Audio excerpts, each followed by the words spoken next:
우리 하나님을 위해서 살자고 말을 합니다. 하나님을 위해서 사는 거 어떻게 사는 것인가? 영적인 일을 하면서 영적인 삶을 산다는 것이 도대체 어떻게 사는 삶인가? 이 질문에 대해서 많은 분들이 궁금해하고 또 오해를 하기도 합니다. 일반적으로 하나님을 위해서 영적인 삶을 살자고 하면 이 두 가지 부류로 대답을 많이 하십니다. 첫 번째 부류의 사람들은 기도만 열심히 하면서 살면 된다고 생각하고 기도만 하면서 사시는 분들입니다. 그래서 계속해서 기도하다가 응답을 받으면 그때부터 이제 다음 하나님께서 주신 그 응답에 대한 삶을 살아야 되는데 또다시 기도하라고 합니다. 기도만 합니다. 하나님께서 모든 것을 이루어 주실 것이라는 마음으로 기도만 하는 겁니다. 그래서 이런 사람들 앞에서는 내가 그 기도받은 것 때문에 이제 더 준비해야 되고 더 열심히 무엇인가 노력하는 모습을 보면 아니 그거 믿음 없는 겁니다. 기도해야 됩니다. 더 기도하면 하나님 다 이루어 주신다고 이렇게 말씀하시는 분들도 있습니다. 또 다른 분들은 일만 하시는 분들입니다. 기도하지 않고 치밀하게 준비만 열심히 하시는 분들이 있습니다. 이런 분들에게 기도하자고 말하면 이렇게 말씀합니다. 기도하기에는 해야 될 일이 너무 많습니다. 도저히 기도할 시간이 없습니다. 내가 당신처럼 시간 많으면 기도하겠지만 시간 없는데 어떻게 기도하겠습니까? 이렇게 해서 일 잘 끝나면 하나님께 이 영광 돌리면서 그때 다 일 끝나고 내가 기도하겠다고 말합니다. 그래서 여러분의 삶은 어떤 부류에 포함이 되는지 한번 생각을 해보셨으면 좋겠습니다. 우리 기도만 하는 사람입니까? 일만 하는 사람입니까?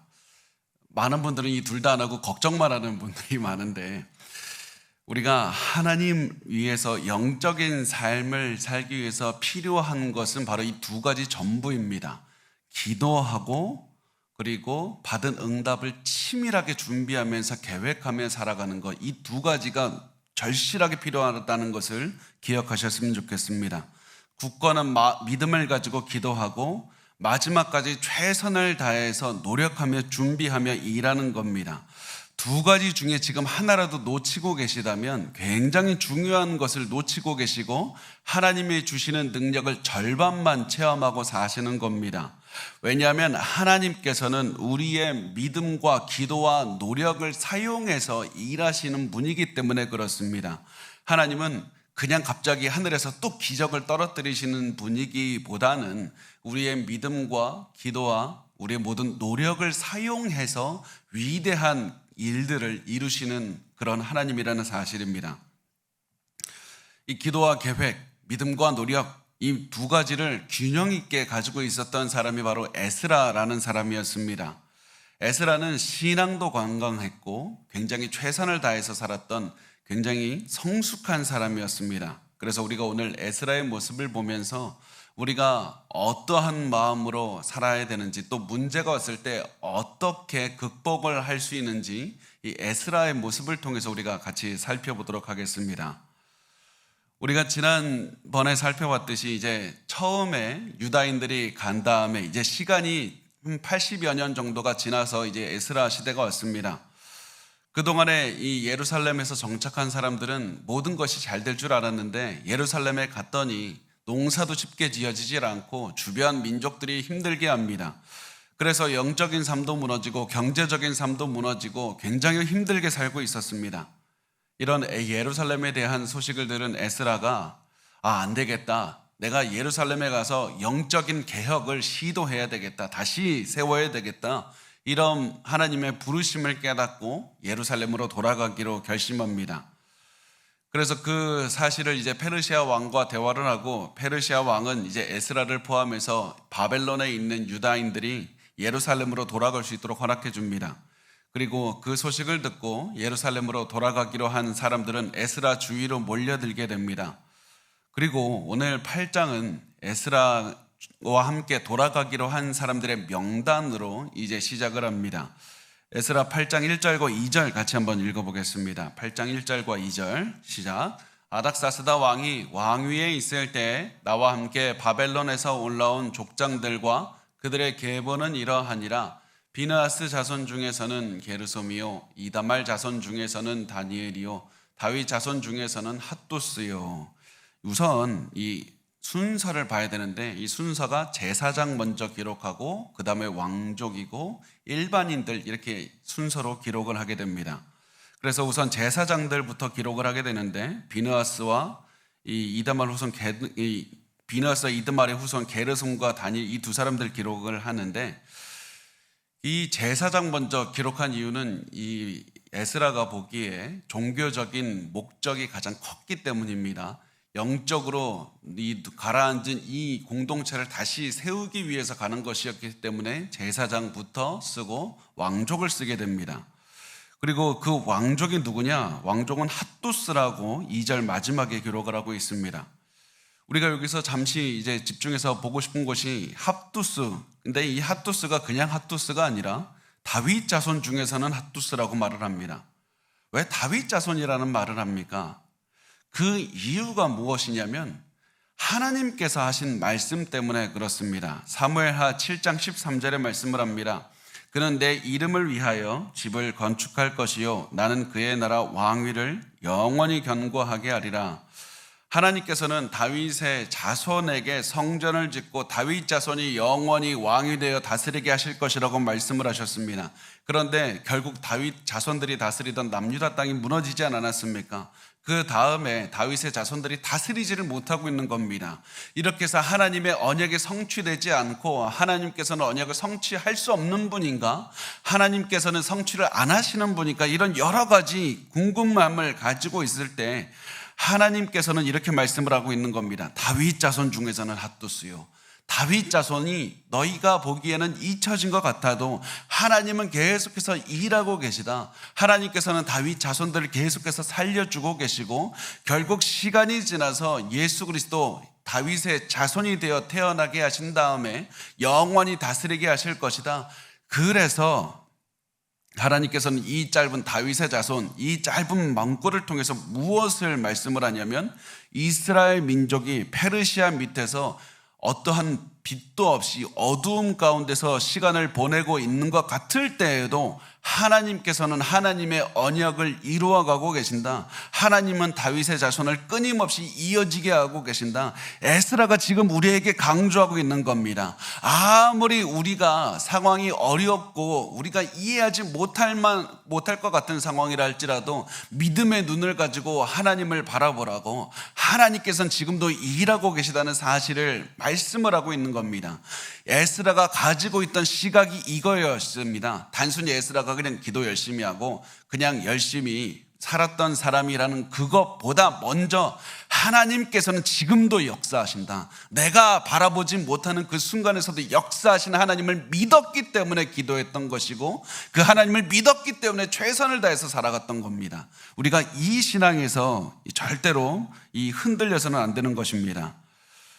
그 다음에 에스라가 이것을 기록한 다음에 8장 3절에서 14절까지 이 예루살렘으로 돌아가는 일반인들에 대해서 기록을 하게 되는데 표를 한번 띄워주시겠어요? 이 송병현 교수님이 쓴 엑스포즈멘터리 이 에스라서에 보면 이 표가 나옵니다. 제가 기록한 이유는 3절부터 14절까지 같이 읽자고 하면 여러분 다 도망갈 것 같아서 우선 그랬고, 두 번째 이유는 우리 숫자를 한번 세보려고 그러는데 이 처음부터 이름을 하나씩 둘, 셋, 넷, 다섯, 여섯 이렇게 세가다 보면 12명이 나오게 됩니다. 비교의 자손까지 하면 총 12가문이 지금 돌아가고 있다는 것을 강조하고 있는 것을 일부러 보여주는 겁니다. 내려주셔야 됩니다. 여기서 에스라가 12라는 숫자를 강조하고 있는 이유가 무엇이냐면 우리가 지난 시간에 나눴듯이 제2의 출애굽 사건을 하나님께서 이루고 계신다는 것을 보고 있기 때문에 그렇습니다. 에스라는 하나님께 기도하고 하나님을 위해서 최선을 다해서 살기 전에 영적인 눈을 가지고 분별할 수 있는 사람이었습니다.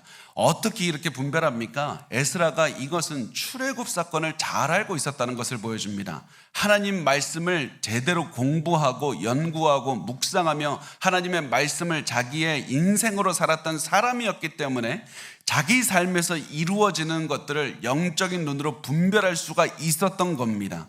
그래서 우리가 영적인 삶을 살기 위해서 어떻게 해야 됩니까? 문제를 영적으로 극복하기 위해서 어떻게 해야 됩니까? 분명히 기도 열심히 해야 됩니다. 여러분 최선을 다해서 살아야 됩니다. 그런데 그 전에 말씀으로 묵상하는 삶을 먼저 살아내셔야만 됩니다.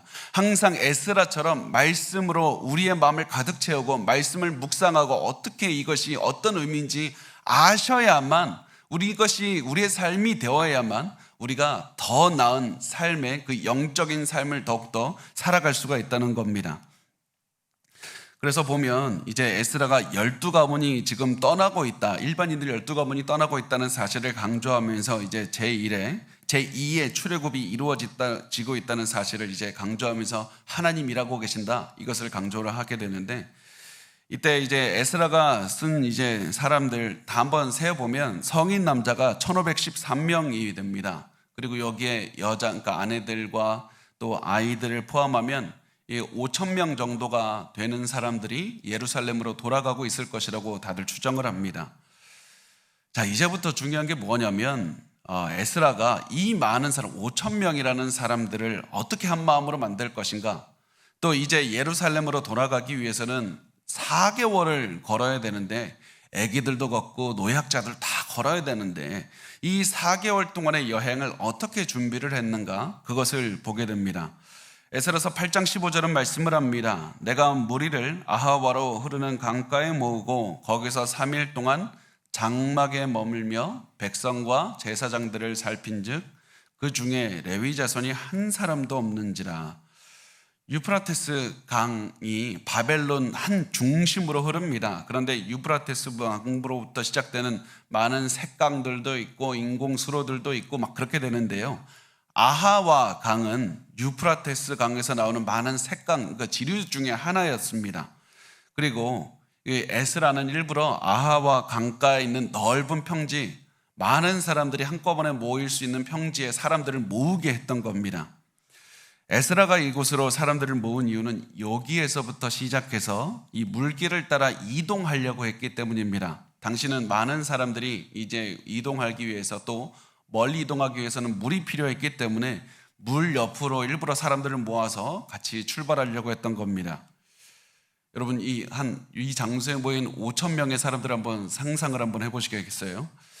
5,000명의 사람들이 한 장소에 모이면 어떠한 느낌일까? 이 리폼드 신학대학원의 데릭 토마스 교수님이 이 장소에 모인 사람들의 모습에 대해서 이렇게 그리고 있습니다. 어떤 사람들은 장거리 여행을 하는데 그 필요도 없는 것, 어려운 것, 이동하기도 어려운 큰 짐을 가지고 왔을 겁니다. 어떤 사람은 짐 다 버리고 이 짐 하나도 안 들고 오면서 먹을 것과 입을 것 좀 우리 좀 해결해 달라고 그렇게 온 사람도 있을 겁니다. 어떤 사람은 당장에 출발할 준비를 하고 옵니다. 어떤 사람들은 가면 어떡하냐고 하면서 가족을 말리려고 설득하기 위해서 온 사람도 있을 겁니다. 이곳은 굉장히 시끄럽고 혼란스러운 그런 상태였을 것이라고 우리가 상상을 할 수가 있습니다. 이때 이들에게 필요한 것이 누구입니까? 이렇게 혼란스러운 시간을 보내고 있는 사람들, 앞으로 또 여행해야 되는데 어떻게 해야 될지 모르는 사람들에게 필요한 바로 중요한 사람이 누구냐면 영적인 해안을 가진 리더가 필요한 겁니다. 이제부터 어떻게 해야 되고 지금 이 사람들에게 필요한 것이 무엇인지를 알고 대비하고 이 일을 추진할 수 있는 사람이 바로 필요한 것입니다. 그리고 이런 점에서 에스라는 이 사람들이 가장 필요로 했던 리더의 모습이었습니다. 에스라는 리더의 역할을 하면서 영적으로 필요한 것들을 하나씩 세워가기 시작합니다. 그리고 에스라가 지금부터 보여주는 모습은 굉장히 치밀하게 계획을 세우면서도 과감하게 위험을 때로는 택하면서 하나님의 도우심을 의지하면서 살아가는 그런 모습을 보여주게 됩니다. 자, 그 모습을 한번 보겠습니다. 에스라가 출발을 하기 전에 사람들을 살펴보니까 5,000명이나 모였는데 레위 사람들이 없는 겁니다. 레위 부족 사람들이 없었습니다. 왜 레위 사람들이 오지 않습니까? 첫 번째 사람들과 동일합니다. 첫 번째 때도 그랬고 지금도 동일합니다. 레위 사람들은 돌아가고 싶어 하지 않았던 겁니다. 레위 사람들이 예루살렘 성전에서 일을 해봤자 사람들이 인정해 주는 일도 아닙니다. 제사장처럼 빛나는 일도 아닙니다. 돈을 많이 버는 것도 아닙니다. 사실 페르시아 왕이 성전에서 일하는 사람들 세금 감면해 주겠다고 했지만 그것보다도 성전에서 이 레위 사람들이 일하는 거 어차피 사람들이 천하게 여기는 건데 그냥 굳이 떠나지 않고 안정적으로 정착한 이 바벨론에서 그냥 계속해서 살면 되겠다는 생각을 했을 겁니다. 게다가 이 사람들이 보기에 예루살렘이 이미 레위 사람들 정착해서 살고 있지 않습니까? 우리 굳이 가지 않아도 될 것 같다고 그렇게 생각을 했을 겁니다. 그런데 에스라는 돌아가는 귀향민들의 무리에 레위 사람들을 반드시 포함시키고 싶었습니다. 그 이유가 무엇이냐면 두 가지 이유. 아까 제가 첫 번째 이유는 아까 말씀드렸던 건데 이스라엘 사람들이 지금 떠나는 것을 에스라는 제2의 출애굽이라고 생각을 했기 때문입니다. 하나님께서 지금 돌아가게 하신 것이다. 영적인 이스라엘을 지금 12지파를 돌아가게 하시는 상징적인 그런 때라고 생각을 했습니다. 그래서 12지파가 돌아가기 위해서는 레위 사람들이 반드시 포함되어 있어야 된다는 그런 확신을 가지고 있었던 겁니다. 에스라가 예루살렘으로 돌아가는 무리 중에 레위인들이 있어야 된다고 판단한 두 번째 이유는 지금 성전의 기구를 가지고 예루살렘으로 돌아가고 있었기 때문이었습니다. 율법에 보면 성전 기구는 레위인들이 지고 가는 겁니다. 그래서 레위인들이 반드시 있어야 된다는 생각을 했고 에스라는 이제 레위 사람들을 찾기로 합니다. 그래서 일부러 이 11명의 리더들을 세워서 레위 사람들에게 보내게 됩니다. 11명을 선택한 이유가 뭐겠습니까? 상징적으로 레위 사람이 빠진 이 이스라엘 11지파를 상징하기 위해서였습니다. 선택의 하나하나에 에스라의 치밀하고 신중함이 다 드러나고 있습니다. 그 말씀이 에스라 8장 16절에 나오는데요. 이에 모든 족장 곧 엘리에셀과 아리엘과 스마야와 엘라단과 야립과 엘라단과 나단과 스가랴와 무술람을 부르고 또 명철한 사람 요야립과 엘라단을 불러. 여기서 엘라단 세 번 나와서 사람들이 이거 잘못 쓴 걸 아닙니까? 그런데 이 엘라단이라는 이름이 그 당시 굉장히 흔했기 때문에 자주 쓴 겁니다. 이 구절에서 우리가 주목할 부분이 무엇이냐면 명철한 사람 요야립과 엘라단입니다. 요야립과 엘라단. 왜 이 사람들 명철하다고 했을까? 똑똑한 사람들? 그게 아닙니다. 명철한 사람들이라는 말은 이 사람들이 모세의 율법, 성경을 잘 아는 사람들이고 성경을 잘 해석하고 성경을 잘 가르칠 수 있는 사람들이다, 이런 뜻입니다. 이 사람들을 강조했던 이유는, 명철한 사람이라고 강조했던 이유는 예루살렘으로 돌아가는 에스라에게 이 두 명이 절실하게 필요했기 때문입니다. 왜냐하면 에스라가 하고 싶은 게 무엇이냐면 당연순이 예루살렘으로 가서 많은 그런 능력을 보여주고 싶었던 것이 아니라 하나님의 말씀을 잘 모르는 사람들에게 하나님의 말씀을 가르쳐 주어서 영적인 부흥, 영적인 개혁을 이루고 싶은 것이 이 에스라가 하고 싶었던 일이었습니다. 그리고 에스라는 나 혼자서 이 일을 절대로 못한다는 것을 잘 알고 있었습니다. 그래서 에스라는 말씀을 사람들에게 가르치기 위해서는 말씀을 잘 아는 사람들을 같이 데리고 갔어야만 됐고, 그리고 이 명철한 두 사람이 바로 에스라가 필요한 역할을 했던 사람들인 겁니다. 그런데 에스라는 이 두 사람을 같이 예루살렘으로 돌아가게 했을 뿐만 아니라 이 사람들을 지금 레위 사람들에게로 보내서 설득을 하게 됩니다. 왜 이 두 사람, 왜 말씀을 잘 아는 사람들을 굳이 레위 사람들에게 보내서 설득했습니까? 그것은 말씀을 통해서 설득하고 싶었기 때문입니다. 예루살렘에서 레위인들이 반드시 필요합니다. 이 사실을 성경을 통해서 제시하게 하기 위해서 에스라는 이 두 사람을 보낸 겁니다. 그 다음에 이렇게 말씀을 합니다. 17절에 보면 가시비아 지방으로 보내어 그곳 족장 이또에게 나아가게 하고 이또와 그의 형제 곧 가시비아 지방에 사는 느디님 사람들에게 할 말을 일러주고 우리 하나님의 성전을 위하여 섬길 자를 데리고 오라 하였더니, 이 가시비아 지방에는 레위 사람들이 몰려서 살고 있었습니다. 왜 몰려서 살고 있었을까? 레위 사람들이니까 몰려서 살 수 있었겠다. 예전에 같은 성씨들끼리 모여서 살았던 것처럼 같은 부족이니까 모여서 살 수도 있었겠지만은 많은 학자들은 생각을 합니다. 바벨론에 사는 사람들의 예배 중심지가 바로 이곳이었겠다. 그래서 이곳에서 레위 사람들이 모여 있으면서 이 예배 중심지를 구성하고 있었던 겁니다. 에스라는 이 레위 사람들이 있는 곳에 족장들을 보내서 이또라는 사람에게 보내게 됩니다. 그런데 이 이또라는 레위 진도자에게 그냥 보냈다라고 말하지 않고 성경을 잘 보면 이렇게 써 있습니다. 그곳 족장 이또에게 나아가게 하고 이또와 그의 형제 곧 가시비아 지방에 사는 느디님 사람들에게 할 말을 일러주었다. 에스라가 누구를 만나야 되고 할 말을 일러주었다. 어떤 말을 해서 설득해야 되는지 그 말도 다 넣어준 겁니다. 에스라가 아주 치밀하게 계산해서 사람들을 만나고 사람들을 이끌고 사람들이 어떻게 움직이는 것까지도 예상해서 다 지금 이야기를 하고 있었던 겁니다. 여러분, 제가 계속해서 강조하지만 영적인 사람이 일하는 방식이 이렇습니다. 영적인 일은 엄청난 준비와 치밀한 계획이 필요한 겁니다. 그리고 그 계획을 실행하기 위한 엄청난 노력, 포기하지 않는 열정까지도 필요한 겁니다. 단순히 영적으로 하나님을 위해서 일했는데 그냥 일이 맡겼습니다. 이거 뜻이 아닌 것보다 할 것이 아니라 하나님의 뜻인 것을 알면 포기하지 않고 끝까지 기도하고 끝까지 노력하는 모습이 필요합니다. 그리고 난 다음에 그 모든 결과는 하나님께 맡기는 겁니다. 이것이 바로 에스라의 모습이었고 우리가 앞으로도 계속해서 에스라의 모습을 보게 됩니다. 이렇게 에스라가 이 사람들을 보내서 설득한 결과 레위 사람들은 어떻게 되었는가 보면 18절에서 20절까지 저 혼자 읽는데 되게 힘들어요. 같이 좀 읽어주십시오. 우리 같이 읽겠습니다. 시작.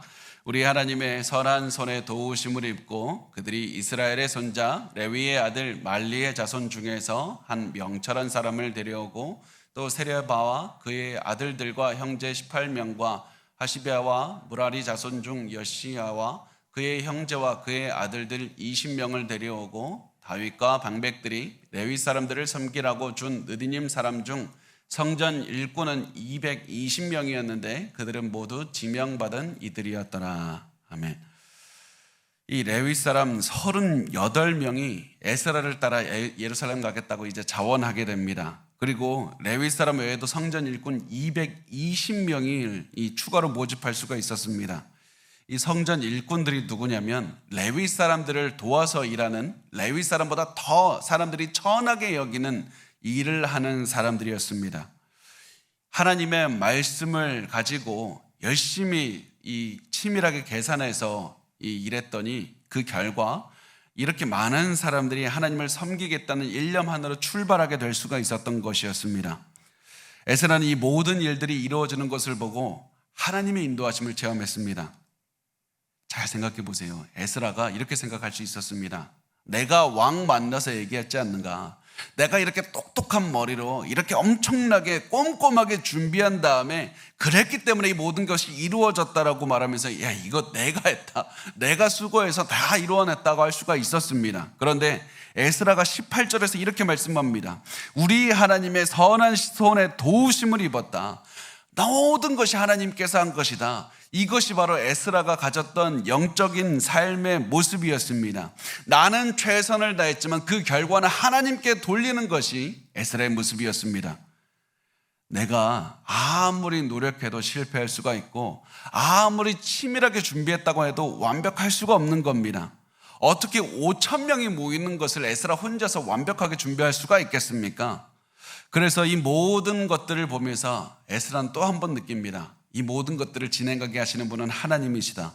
그 확신을 가지고 하나님께서 나에게 모든 결과를 주셨다는 마음으로 감사했고 앞으로도 하나님께서 우리와 함께 하시다는 그 확신을 가지고 기뻐하면서 여행을 준비할 수가 있었습니다. 이렇게 하나님의 인도하심을 체험한 에스라, 하나님께서 함께 하신다는 그 믿음을 갖게 된 에스라가 이제 무엇입니까? 야, 이제 가면 된다. 야, 그냥 무조건 가자. 그냥 대책 없이 행동하는 것이 아니라 이때부터 에스라가 했던 것은 금식과 기도였습니다.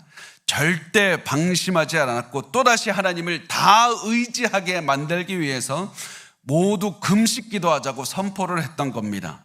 21절에는 말씀을 합니다. 그때 내가 아하와 강가에서 금식을 선포하고 우리 하나님 앞에서 스스로 겸비하여 우리와 우리 어린아이와 모든 소유를 위하여 평탄한 길을 그에게 간구하였으니, 많은 사람이 사실은 다 하나님을 섬기기 위해서 모였습니다. 그렇지만 각기 다른 생각하고 있었습니다. 마음이 하나 되지 못했을 겁니다. 앞으로 4개월 동안 같이 가야 되는데 이들이 이 여행 동안에 다투지 않고 한 마음이 돼서 갈 수 있으려면 어떻게 해야 될까?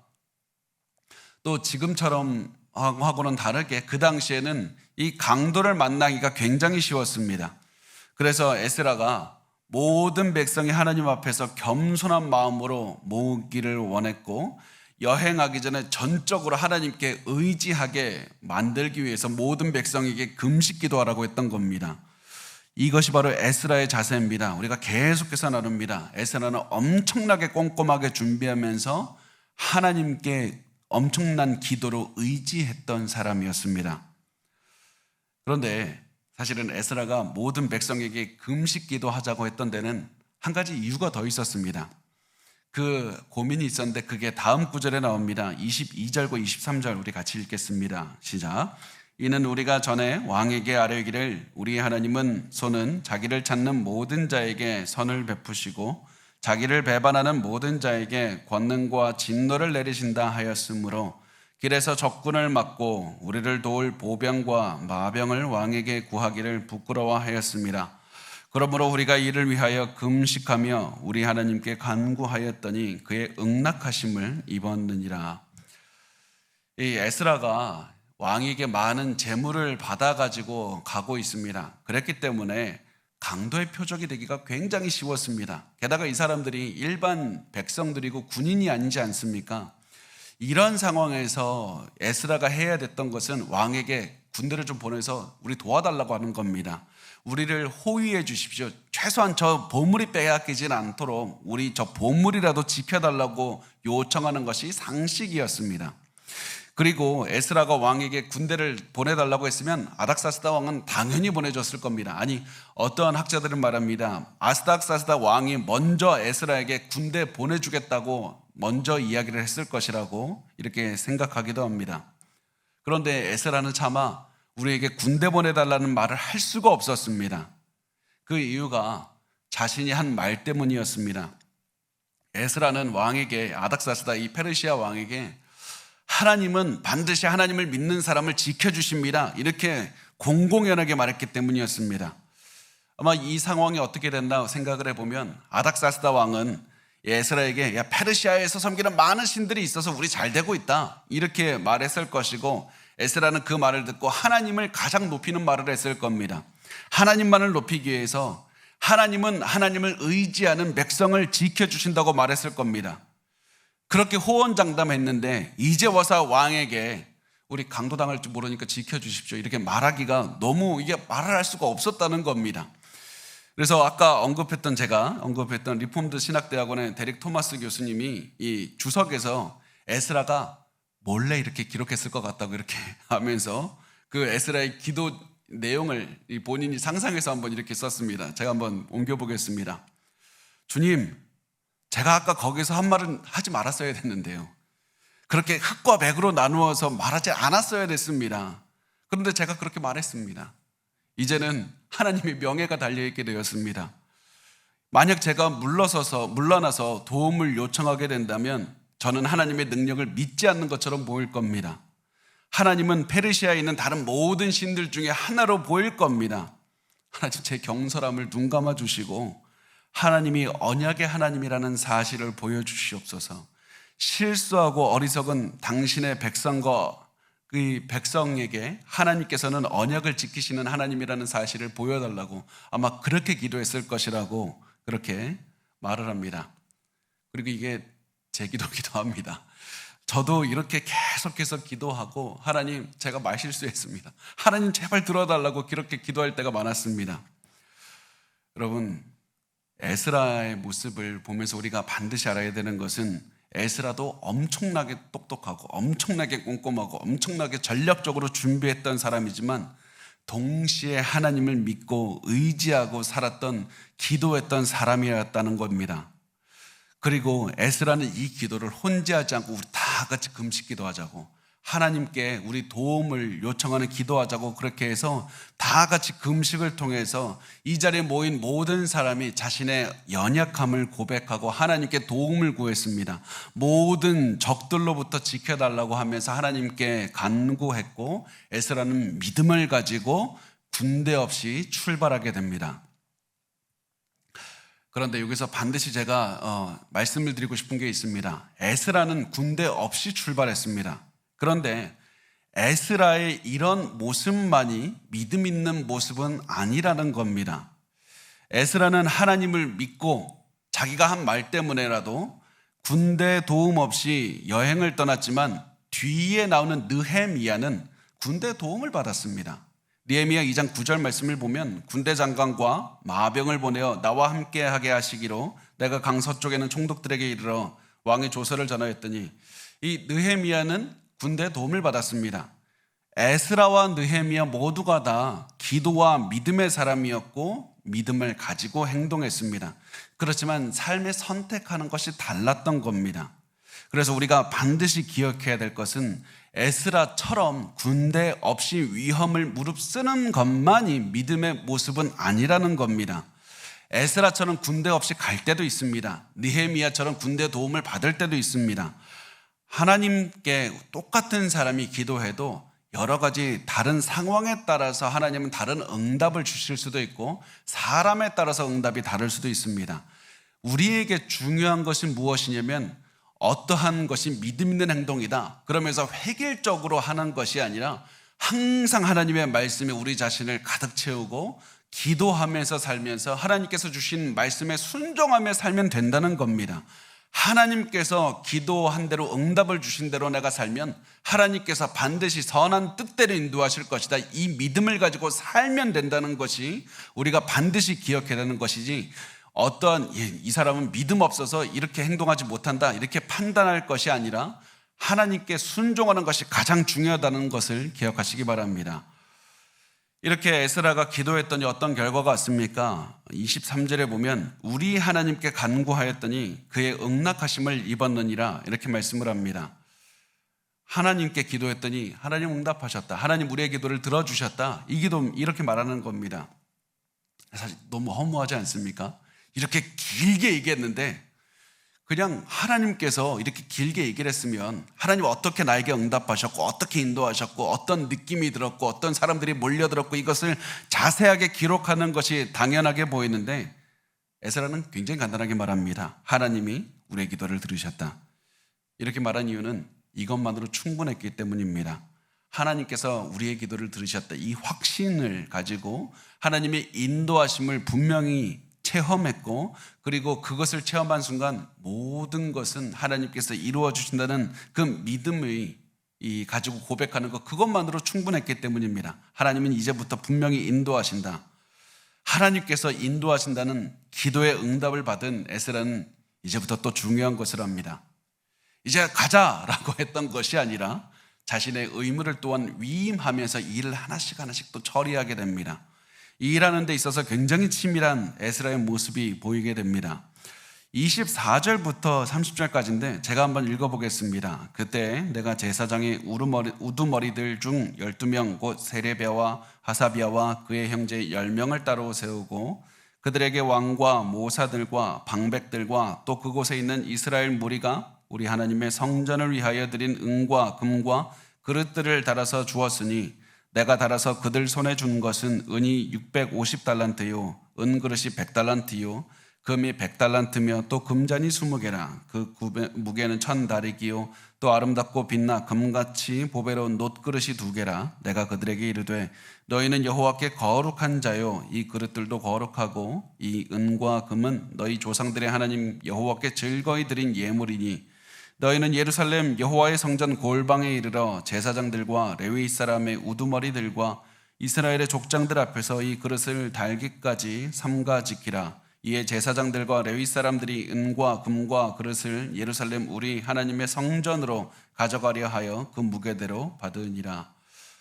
에스라는 이 부분에서도 굉장히 치밀한 모습을 보여줍니다. 자신이 가지고 있는 이 보물들이 품목이 무엇인지, 무게는 어떻게 되는지, 가치는 어떻게 되는지 자세하게 기록합니다.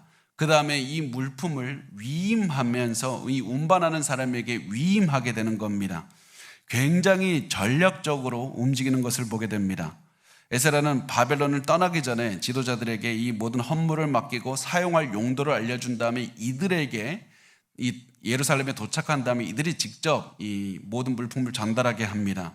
그래서 31절과 32절은 말씀을 합니다. 첫째 달 12일에 우리가 아하와 강을 떠나 예루살렘으로 갈새 우리 하나님의 손이 우리를 도우사 대적과 길에 매복한 자의 손에서 건지신지라. 이에 예루살렘에 이르러 거기서 3일간 머물고. 이 에스라 일행이 바벨론으로부터 출발해서 예루살렘으로 1500km를 여행하는 도중에 이 매복한 도적들의 습격도 받았다고 말을 하고 적군들도 만나게 됐다고 말합니다. 그런데 하나님이 보호해 주셔서 그들의 손으로부터 벗어날 수 있어서 또다시 에스라는 너무 간단하게 대답을 합니다. 왜냐하면 이렇게 간단하게 대답한 이유가 무엇이냐면 에스라의 모든 전쟁은 이미 준비할 때 끝냈기 때문입니다.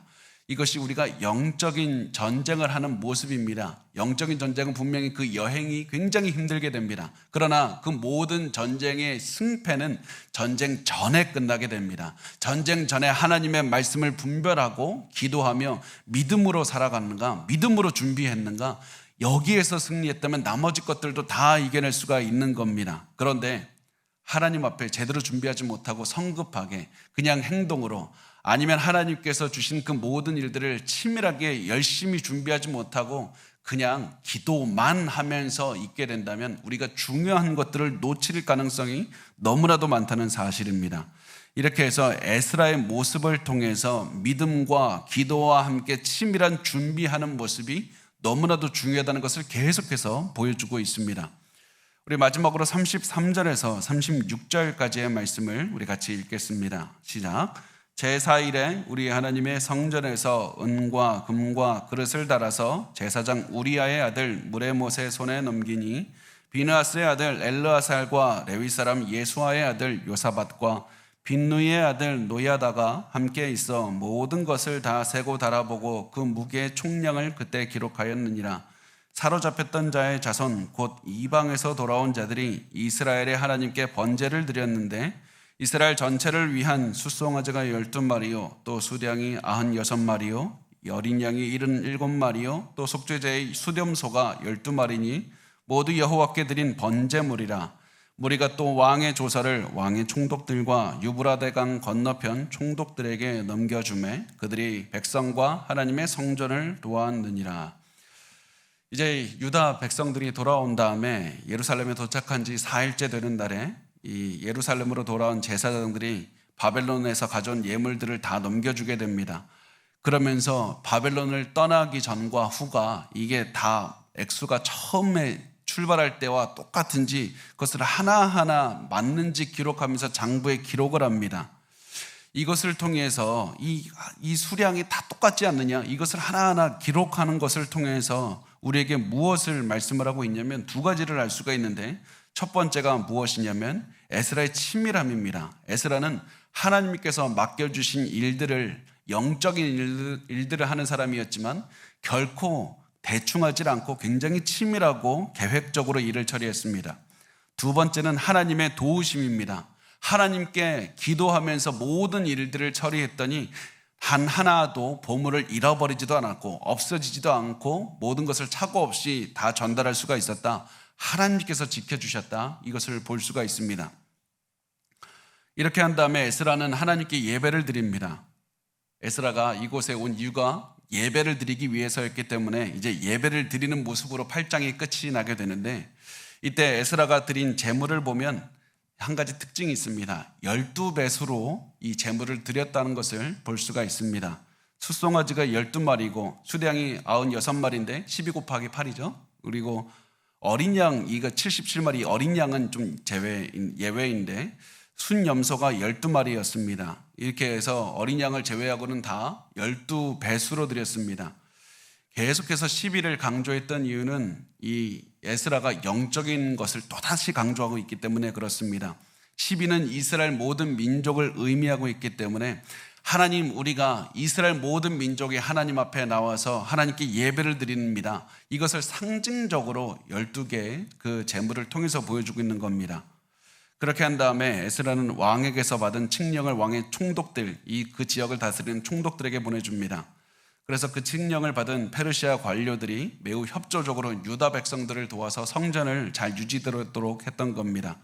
그 당시에는 부정적으로 이 유다 백성들을 바라보았는데 이제는 이 칙령을 받고 이 페르시아 관리들이 호의적으로 도와주게 되었다. 그러면서 하나님께서 하나씩 일을 처리하시고 일을 하나님께서 이스라엘 백성들에게 이루어 주시는 모습들을 보여주면서 에스라 8장은 끝이 나게 됩니다. 제가 에스라의 8장에 드러나는 모습을 묵상해 보면서 두 가지 굉장히 그 결론을 내리게 됐습니다. 모든 일에 치밀하고 안정적이면서도 동시에 큰 위협도 무릅쓰면서 모험하는 이 결단을 내린 이 두 가지 모습이 에스라의 모습이었습니다. 여러분, 잘 생각을 해보십시오. 치밀하고 안정적으로 모든 일을 살아가는 사람이 갑자기 위험을 감수하고 굉장히 결단을 강한 큰 모험을 내리는 결단을 내리는데 이게 맞지 않는 겁니다. 맞지 않습니다. 어떻게 이 두 가지는 한 사람 안에서 발견되면 이상한 겁니다. 그런데 어떻게 치밀하고 안정적인 사람이 위험을 무릅쓰는 큰 모험을 할 수가 있습니까? 그 이유가 무엇이냐면 에스라는 하나님의 사람이었기 때문에 가능한 겁니다. 에스라는 하나님의 사람이었기 때문에 그 모든 것을 할 수가 있었던 겁니다. 왜냐하면 하나님의 사람은 자신에게 맡겨진 것을 치밀하게 준비하면서도 동시에 큰 위험을 감수할 만큼 하나님의 응답을 믿고 그 응답을 실천하며 살아가는 것이기 때문에 그렇습니다. 기도로 받은 응답이 아무리 위험해 보여도 수행하는 것이 그 믿음의 사람의 모습이기 때문에 그렇습니다. 여러분, 이것이 우리의 삶의 모습이어야만 됩니다. 우리가 에스라처럼 영적으로 모험심도 가지고 위험을 감수하면서도 치밀하게 계획적으로 움직여야만 됩니다. 어떻게 하면 이렇게 살 수가 있습니까? 말은 쉬운데 어떻게 하면 에스라처럼 이렇게 살아갈 수가 있습니까? 우리 세 가지만 간단하게 보겠습니다. 첫 번째가 무엇이냐면 우리의 모든 삶의 질문을 성경 속에서 찾으려고 노력하셔야만 됩니다. 우리가 고민하는 모든 답을 성경 속에서 찾으려고 계속해서 고민하시고 성경을 묵상하시기 바랍니다.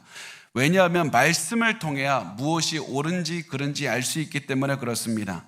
아무리 내 성향에 맞지 않다 하더라도 하나님의 말씀은 뭐라고 하시는가? 내 상식에 어긋난다 할지라도 하나님의 말씀은 뭐라고 하시는가? 계속해서 고민하시고 말씀을 묵상하는 것을 여러분의 삶의 모습으로 사셔야만 됩니다. 두 번째, 기도하셔야만 됩니다. 기도하셔야만 됩니다. 여러분, 기도하지 않는 사람들, 또 기도를 해도 대충 하는 사람들은 그 살아가는 모습이 평생 정해져 있습니다. 저도 모르게 평생 이렇게 강조하는데요. 제가 어떤 목사님께서 이렇게 말씀하셨던 것을 들은 기억이 납니다. 그 목사님이 이렇게 말씀을 하셨습니다. 모든 사람은 예측이 가능합니다. 돈을 좋아하는 사람은 기도한다고 막 그렇게 얘기를 하는데 실질적으로 제대로 기도를 하지 않다 보니까 결국 돈을 많이 버는 선택을 하게 되어 있습니다. 사람 좋아하는 사람은 아무리 중간에 많은 고민을 하고 많은 생각을 한다 할지라도 결국 사람에게 가장 많은 인정을 받는 선택을 하게 되어 있습니다. 그게 사람입니다. 그들이 아무리 많은 고민을 해도 어떠한 선택을 할지 미리 다 알 수 있다고 그렇게 말씀을 합니다. 그런데 그분이 마지막에 했던 말은 성령의 뜻을 따라서 기도한 사람은 그 무슨 선택을 할지 본인이 예측할 수가 없다고 그렇게 말을 했습니다. 왜냐하면 성령께서는 모든 사람의 생각을 뛰어넘어서 일하시기 때문에 그렇습니다. 하나님의 인도하심을 따라서 선택하는 사람은 그래서 그 어떠한 삶을 살아가는지 어떠한 선택을 하는지 알 수가 없는 겁니다. 모든 것은 하나님 앞에 내려놓고 기도하십시오. 내가 원하는 것을 앞세우지 말고 하나님께서 원하시는 것이 무엇인지 그것을 생각하면서 기도하시면 됩니다. 그러면 하나님께서 원하시는 뜻을 알려주실 겁니다. 그러면 세 번째 무엇을 해야 되는가? 말씀을 통해서 깨닫게 되고 기도를 통해서 알게 된 다음에 해야 되는 건 아는 대로 실천하면 됩니다. 아는 대로 실천하면 됩니다. 말씀에서 배운 대로 기도 응답을 얻은 대로 알게 된 대로 최선을 다해서 살아가기만 하면 됩니다. 우리 인생은 말씀대로 기도 응답 받은 대로 살아가면 굉장히 간단할 때가 너무나도 많습니다. 그런데 우리 인생이 복잡하고 어려워지는 때가 언제냐면 우리가 이렇게 말할 때입니다. 그렇지만 나 이거는 어렵습니다. 하나님의 말씀은 그렇게 말하지만 그럼에도 불구하고 내 상황은 나 그렇게 하기 좀 쉽지 않습니다. 그러면 이 사람이 상처받았습니다. 나 그러면 이렇게 손해봅니다. 나 그러면 이거 사람들이 나 비웃을 것 아닙니까? 세상 사람들 아무도 그렇게 안 하는데 왜 나한테만 그렇게 하라고 말합니까? 이렇게 하면 문제는 복잡해지는 겁니다. 여러분, 우리가 우리 인생을 간단하고 또 하나님의 인도하심을 따라서 살아가는 유일한 방법은 말씀대로 기도응답 받는 대로 아는 대로 살기만 하면 됩니다. 설령 그게 나에게 손해가 오는 것처럼 보여도 말씀대로 응답대로 아는 대로 사시기 바랍니다. 그러면 하나님의 방식대로 문제를 풀어갈 수가 있을 겁니다. 그렇게 하나님의 방식대로 하나씩 문제를 풀어간다 보면 우리가 이 31절에 이 고백을 할 수 있을 것이라고 확신합니다. 우리 하나님의 손이 우리를 도우사 대적과 길에 매복한 자의 손에서 건지신지라. 모든 것을 하나님께서 다 건지셨다고 고백할 날은 반드시 오게 될 겁니다. 우리 그날을 생각하면서 우리 하나님을 믿고 아는 대로 살았으면 좋겠습니다.